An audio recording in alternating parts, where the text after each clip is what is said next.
2 weeks ago, I created a video on this platform on what next for the Deputy President William Ruto after Rashid Echesa's saga emerged online. And by that time, the information about this particular saga was still very scanty. In fact, Rashid Echesa had just been arrested and was still under detention.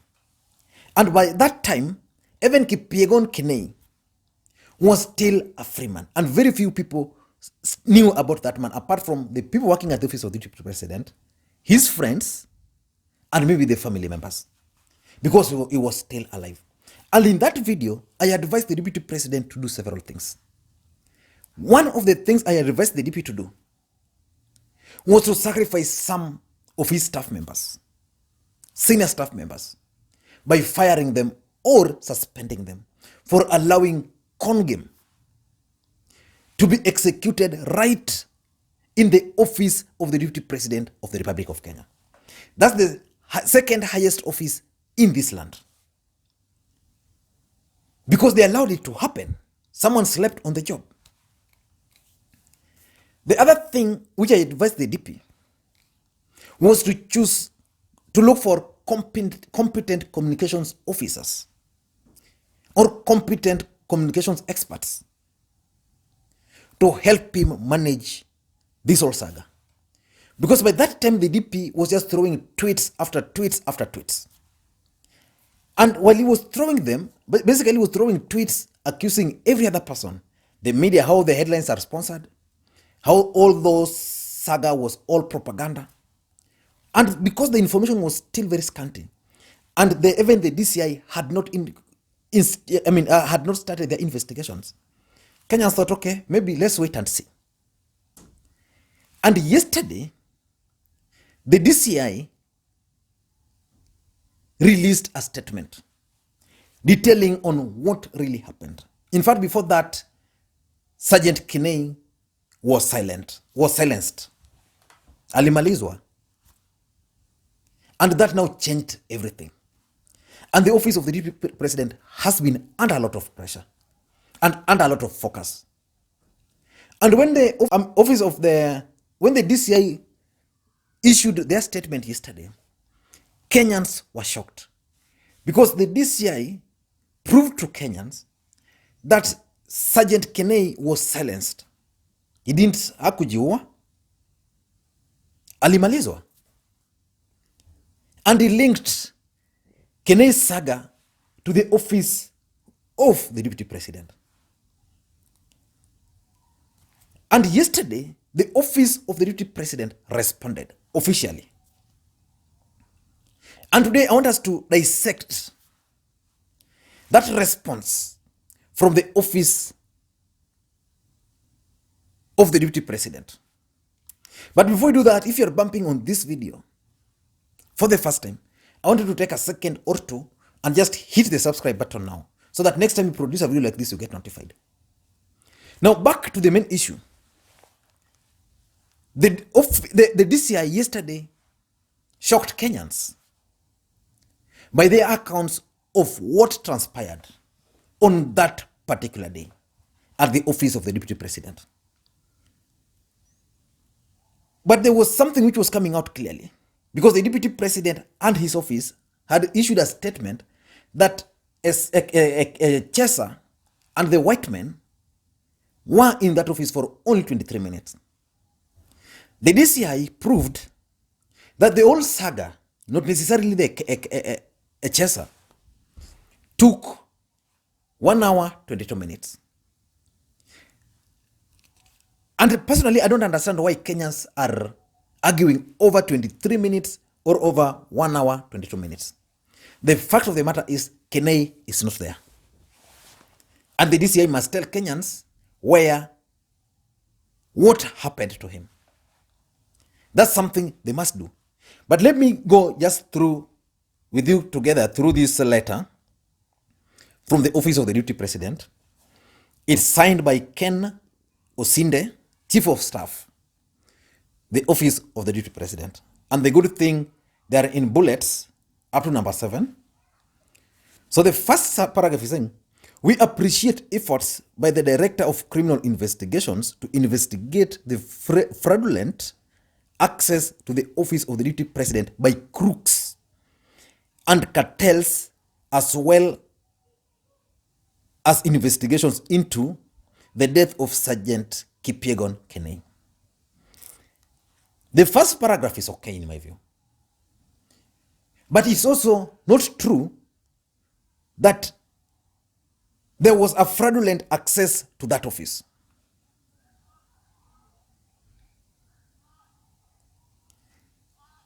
The DCI demonstrated to Kenyans that Rashid Echesa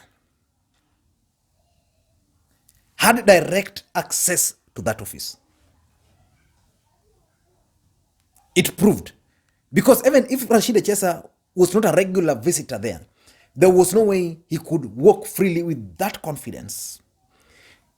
If you watch those videos very closely, when Rashid Echesa arrived at the gate, he was saluted. Pop! This is Kenya yetu. Then at the reception, again, pop! Then he ended up at the second floor, but using the VIP lift. Where was the chief of staff on that day?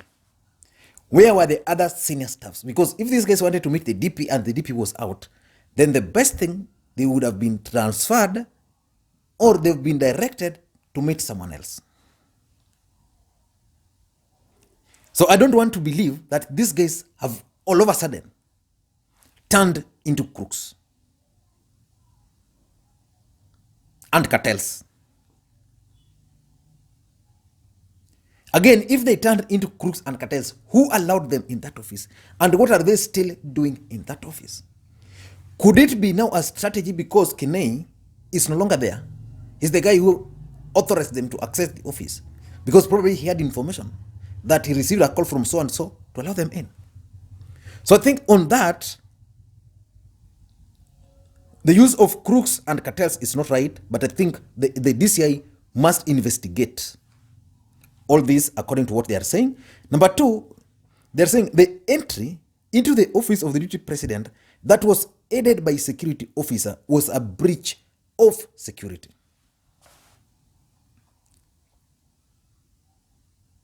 It's a breach of security. I agree.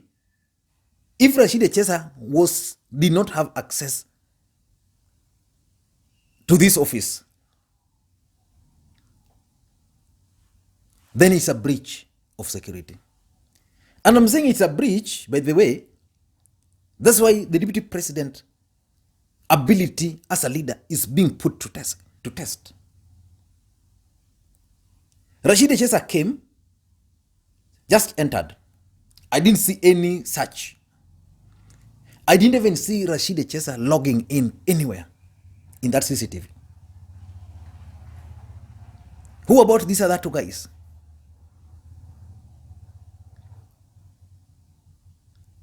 But it's like just me going to one of the, I don't want to mention, some offices here, where just go, bora nimetoa kichwa hivi, ama watu wasoja wa Kenyan wanasema, mkubwa umekuja, mdosi lewa yuko ama yuko, unaingia.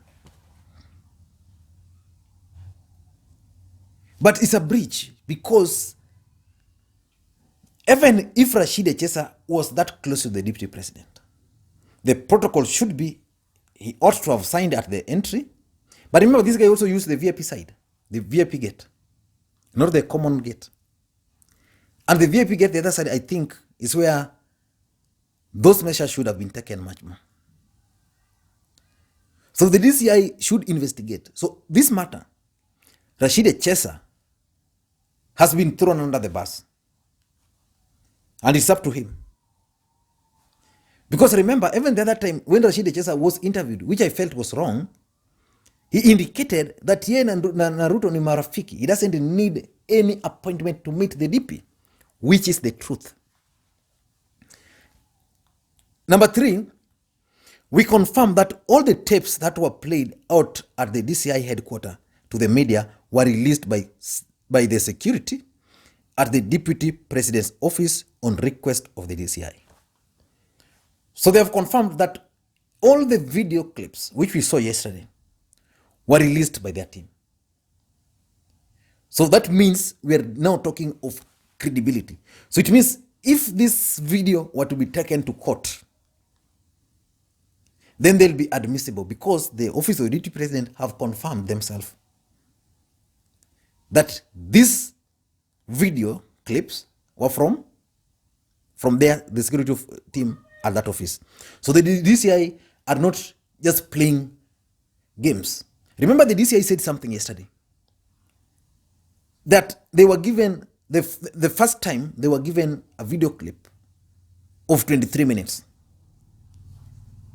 And in that video clip, Kenei wasn't anywhere. But they wanted to link Kenei to this. They wanted to check whether Kenei was linked to this. And therefore, they demanded for other videos. And in those other videos, Kenei could be seen directing Major, no, General Juma. I mean, this country is funny, man. General Juma walking confidently in that office, like as if that office belongs to him. The office of the Deputy President of the Republic of Kenya. Someone, a General Juma. Hey, this country. Number 4, which is the main thing here. According to CCTV footages, former Sports Cabinet Secretary Rashid Echesa and his accomplices were inside the building from 9:38:25 to 10:02:37, as confirmed by the CCTV aired at the DCI today. The rest of the time the CCTV played at the DCI show their movement outside the office, which is also not true. This letter is assuming that the DCI investigations is about Echesa and the 2 guys. The DCI investigations is about Kipyegon Kenei, his role in this saga. If you watch that clip, it was even obvious that after Rashid left, Kipyegon Kenei remained. And General Juma was also there. At some point, General Juma went out and then came back again using backdoor. And they stayed there. Which means the DCI are just right. If you read the tweets by the DP initially, it said 23 minutes at annex, not inside. But in my view, the DCI are just also okay. Because if you are to investigate this saga, you must start from when those guys arrived at the gate, when they came, whether they talked with the other people there. Remember, there was a Subaru somewhere there at some point. And when Kenei left that office, he came and entered that Subaru.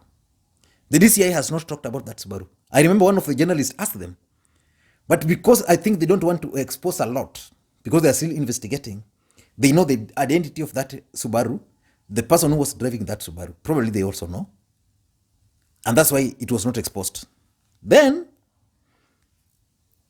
and again, just as I was saying, whether they were there for 10 minutes, 20 minutes, 30 minutes is immaterial. What Kenyans want is really what really transpired on that material day.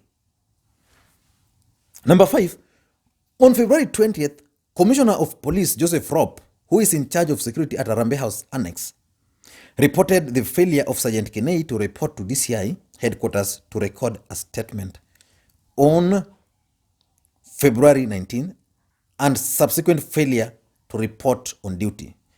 And yes, they have attached the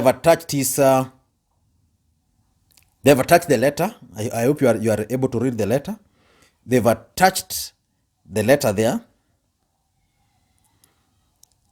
Remember, the DCI was saying yesterday that this guy was expected. He disappeared. Nobody bothered to know where he was. Nobody bothered to know where he was. So they had to use their own ways. Probably that's why now Rob wrote this letter just to cover for himself. Because he's a disciplined officer. He must document somewhere that personally I wrote this letter, this guy was not there. And this letter was addressed to the office administration police. Number 6, the 2 letters were sent by the undersigned because of the seriousness of the matter. I think now in this, they were responding to the allegations by the DCI that the office, despite these guys being absent, not being in office, they did nothing to inquire where he was. I think that's what now they are proving, that indeed we wrote a letter. And from that, that's when the investigations began. But remember, by the time the office of the deputy president announced that this guy was missing, it didn't take hours before he was found. For those who have been following this case, Echesa was arrested on Friday. On Thursday, then there was a Friday, there was a Saturday, there was Monday, there was Tuesday. Yeah, something like that.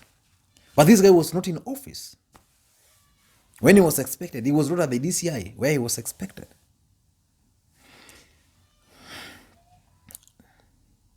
So they are concluding, we argue with the DCI to expedite investigations and ask anyone with information to avail to the investigators. Personally, that's what I want to happen. The family of Kenei wants justice. And just like I opined the other day, if the guys who committed the crime will not be found, it started with Owuko era, even as recently. And by the way, today, Jacob Juma is trending on Twitter. Seriously. By now, I think in the morning it was Uko Nyuma. By Saizi, it was up there at number 3 or 4. Chris Msando was also trending on Twitter today. Why? Because Kenyans are now linking the 3 to one man. But let me show you why I think the deputy president must now be forced by his handlers to leave Twitter. Let me tell you something here. I think you might have seen the tweets by Kipchumba Murkomen and the rest. Let me just... The DP tweeted today, the truth must be found on why, how, and who killed Sergeant Kenei. The family, the office of the deputy president, and the Kenyans want the truth and justice, and the culprits held to account. The drama, distortion, convenience of truths, and smear campaigns in sponsored headlines amount to criminal cover-up. This guy, someone should take this from him. You know, Kenei was working in his office. And the DCI yesterday said what the media reported today. Then why is he now claiming that those are sponsored headlines? This Kenei saga will make headlines as long as new information are emerging. And I don't think there's nothing the DP will do to stop it from making headlines. But I think Kenyans should give the DCI the space to do their investigations. I'm seeing Kenyans are already prosecuting this matter online. Both sides. I'm seeing Itumbi busy prosecuting this matter online, giving a narrative that, oh, they should go for the Safaricom guy. How should they go for the Safaricom guy while these are the same guys who said they used a Safaricom staffer? So probably they know the guy. And they can't expose the guy because if the guy will be exposed, he will follow Kenei. So those are some of the witnesses probably they have. Kenyans were concluding that the DP was part of this. Why are they concluding like that? We know the DP was outside his office when this happened. Let the investigators complete their work, then conclude. In my view, these conclusions are not good for justice, especially to the family of Kenei. They need to know what happened to their son. I don't know what you think, but that's my take. If you're bumping on this video for the first time, I want you to take a second or two and hit the subscribe button so that next time you produce a video like this, you get notified. And with the subscribers, I want to continue thanking you guys for your continued support. Without that support, this channel cannot be where it is today. Thank you guys, and just the request I always make, give the video a thumbs up or thumbs down, but the best is just drop me your comments. Thank you guys, and by the way, my next video, which I ought to have made yesterday, is going to be why Uhuru Kenyatta must attend the Nakuru rally. Thank you guys, and please may you have a good day. Bye-bye.